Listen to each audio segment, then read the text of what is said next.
Good day po sa inyong lahat. So, ang ibabahagi. So, good day everyone. Magandang araw po sa inyong lahat. Para naman po sa Word of God natin for today. Ang i-share ko po sa inyo ay matatagpuan po natin sa Habakuk 3 verse 17 hanggang 19. Sabi po dito, though the fig tree does not bud, and there are no grapes on the vines, though the olive crops fails, and the field produce no food, though there are no sheep in the pen, and no cattle in the stalls, yet I will rejoice in the Lord. I will be joyful in God my Savior. The sovereign Lord is my strength. He makes my heart feel like the feet of a deer. He enables me to go on the heights. So, dito, no, pag-aaralan po natin yung Book of Habakuk. Si Habakuk, nagko-complain siya kay Lord. Kasi, sinasabi niya dito na, Lord, bakit ganun? Yung mga masasama, sila pa yung umuunlad. Yung mga hindi mabubuting tao, sila pa yung parang pinagpapala mo. Una, ang Lord hindi sumasagot. And then, si Lord sumagot na kay Habakuk. May mga sinight siya na mga gagawin niya. Pinasulat niya to kay Habakuk. And then, sabi niya pa nga doon, see, doon sa verse 4, sa chapter 2, verse 4, sabi pa doon ni Lord, see, he is puffed up. His desire are not upright, but the righteous will live by faith.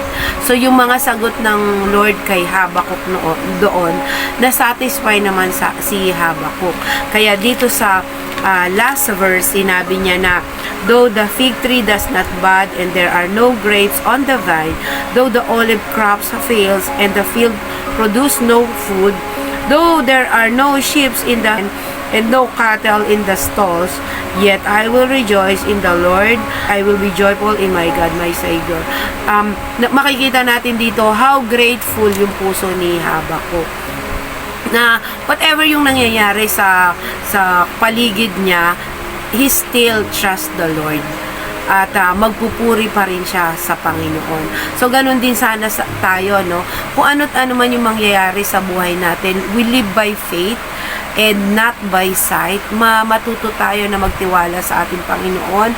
Matuto tayo na sa lahat ng aspekto ng ating buhay ay siya yung pagkakatiwalaan natin. Dahil alam niyo po, ang Diyos natin ay mapagkakatiwala ang Diyos.